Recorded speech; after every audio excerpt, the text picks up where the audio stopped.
Hello friends, welcome to my YouTube channel. तो देखिएगा अपने पास एक नया नोटिफिकेशन है, नोटिफिकेशन नंबर 62/2020 सेंट्रल टैक्स, जो कि 20 अगस्त 2020 मतलब कि 20 अगस्त 2020 को आया हुआ है। और ये नोटिफिकेशन बात कर रहा है नए रजिस्ट्रेशन के समय आधार ऑथेंटिकेशन के बारे में। ठीक है, तो आइए अब डिटेल में देखते हैं कि क्या बात कर रहा है।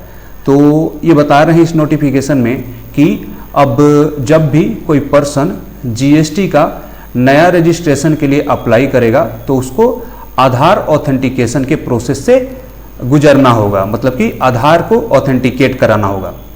और ऐसा नहीं है कि आधार को ऑथेंटिकेट कराना ही होगा, आपको एक ऑप्शन दिया जा रहा है कि आप अपने आधार को ऑथेंटिकेट करा लीजिए ताकि आसानी से और कम समय में आपका जो जीएसटी का रजिस्ट्रेशन है वो अप्रूव हो जाए। अगर आप आधार को ऑथेंटिकेट नहीं कराते हैं उस केस में आपका जो एप्लीकेशन है वो पेंडिंग रहेगा तब तक जब तक कि आपके जो बिजनेस का प्लेस है उसका फिजिकल वेरिफिकेशन नहीं हो जाता है।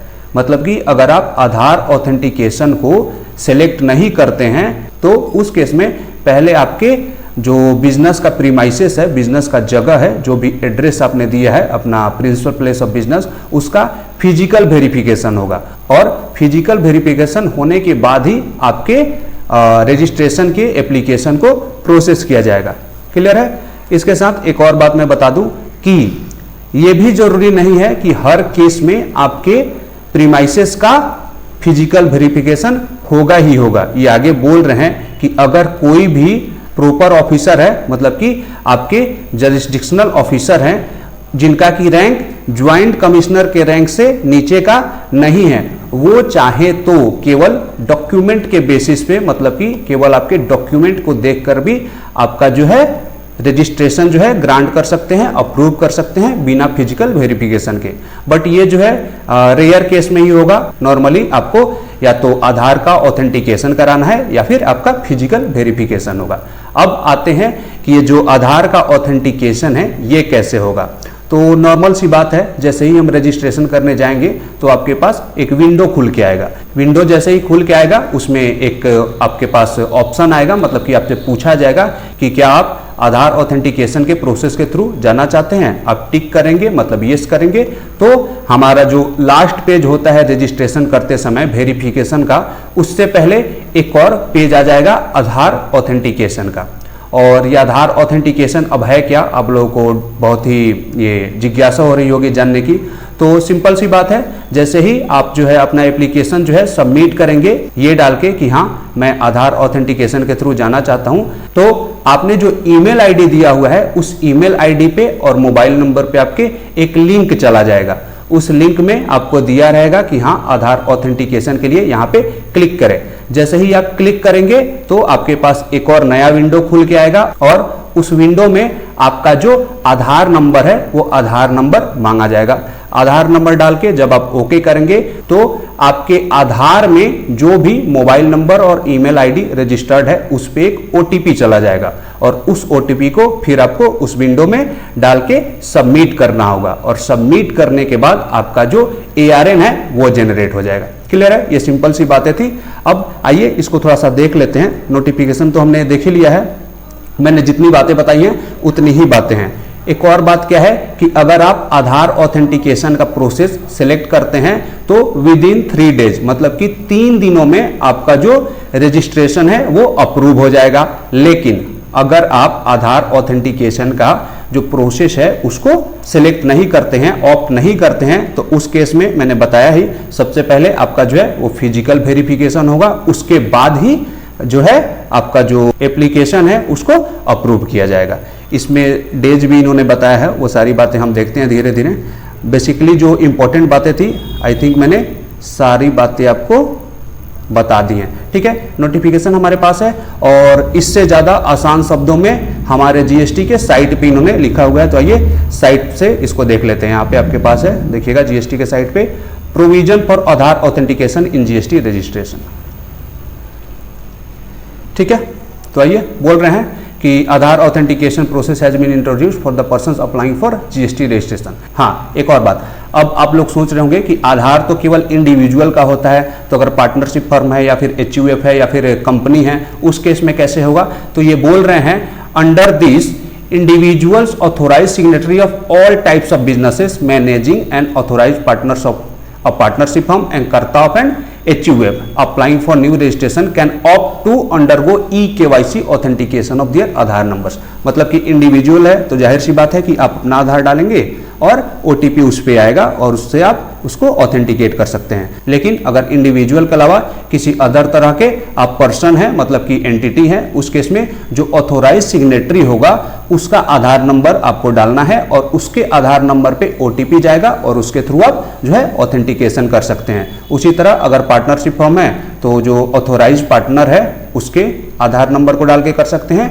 HUF के केस में जो करता होता है उसके आधार नंबर को डाल के आप ई ऑथेंटिकेशन का प्रोसेस पूरा कर सकते हैं। ठीक है, आगे ये बता रहे हैं कि अगर आप आधार ऑथेंटिकेशन को पूरा नहीं करते हैं उस केस में वही फिजिकल वेरिफिकेशन वाला प्रोसेस होगा और मतलब कि आपके साइट को जो है वो पहले विजिट करेंगे उसके बाद होगा। और आगे क्या बोल रहे हैं, टाइमलाइंस, एक बार टाइमलाइंस देख लीजिए। जो मैंने बताया है कि अगर आप आधार ऑथेंटिकेशन का प्रोसेस जो है सेलेक्ट करते हैं तो विद इन 3 डेज मतलब कि 3 दिन में आपका जो रजिस्ट्रेशन है वो डीम्ड अप्रूव्ड, मतलब कि क्या होगा कि अगर आपके जो रजिस्ट्रेशनल ऑफिसर ने 3 दिन में रजिस्ट्रेशन को अप्रूव कर दिया तो ठीक है, नहीं भी किया उस केस में भी आपको अप्रूवल मिल जाएगा, मतलब कि माना जाएगा कि ये अप्रूव्ड है। ठीक है, आगे ये बता रहे हैं कि if Aadhaar authentication is not opted for और if authentication fails in validation, मतलब कि अगर आपने आधार का ऑथेंटिकेशन ऑप्ट ही नहीं किया है या फिर ऑप्ट करने के बाद फेल हो जाता है। ठीक है, मतलब कि मान लीजिए कि आपका मोबाइल नंबर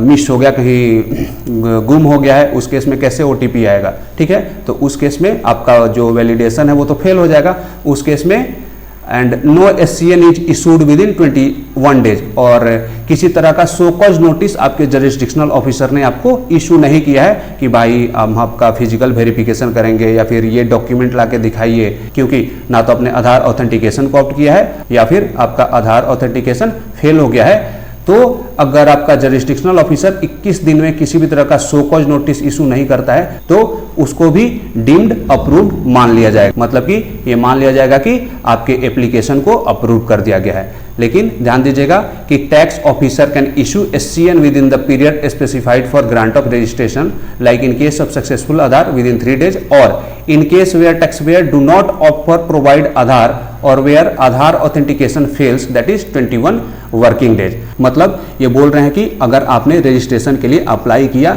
लेकिन जो आपका जुरिस्डिक्शनल ऑफिसर है वो जो अपने डॉक्यूमेंट सबमिट किए हैं उससे सेटिस्फाइड नहीं है, उस केस में क्या होगा कि अगर आपने आधार ऑथेंटिकेशन का ऑप्शन सेलेक्ट किया है तो विद इन 3 डेज मतलब कि 3 वर्किंग डेज के अंदर जो ऑफिसर है वो आपको शो कॉज नोटिस दे सकता है और आपसे जो भी रिक्वायर्ड डॉक्यूमेंट्स हैं, जहां भी उसको सस्पिशन या फिर जो भी इशू है वो डॉक्यूमेंट मांग सकता है। लेकिन अगर आपने आधार ऑथेंटिकेशन को ऑप्ट नहीं किया है तो उस केस में 21 दिन के अंदर आपसे शो कॉज नोटिस मांगा जा सकता है आपके जुरिस्डिक्शनल ऑफिसर के द्वारा, और उस शो कॉज नोटिस का जो रिप्लाई है वो आपको 7 दिन के अंदर करना होता है।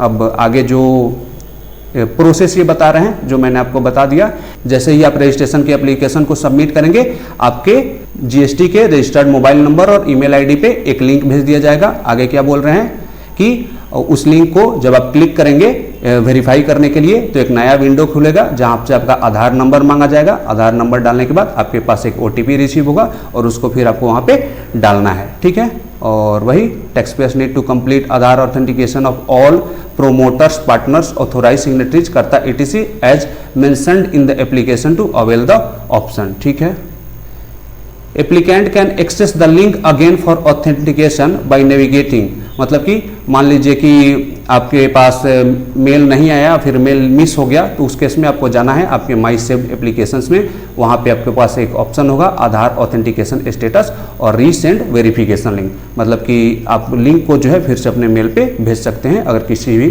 कारणवश आपके पास मेल नहीं पहुँचा है तो। ठीक है, बस तो इतना ही प्रोसेस था। बाकी इसको प्रैक्टिकली हम जैसे ही कोई रजिस्ट्रेशन नया आता है और मैं फ्री रहता हूँ तो वो मैं आपको करा दूंगा और लाइव दिखा दूंगा। तो आई होप कि जो भी बातें मैंने इस वीडियो में बताई वो आपको क्लियर हो गई होंगी और ये जो नोटिफिकेशन नंबर 62 है आप इसको लिंक से डाउनलोड कर सकते हैं, और बेटर तो है कि जीएसटी के साइट से ही देख लीजिए, ज़्यादा आसान शब्दों में यहीं पे है। तो अगर आपको मेरा वीडियो अच्छा लगा तो इसको लाइक कीजिए, मेरे चैनल को सब्सक्राइब कीजिए। Thank you for watching my video.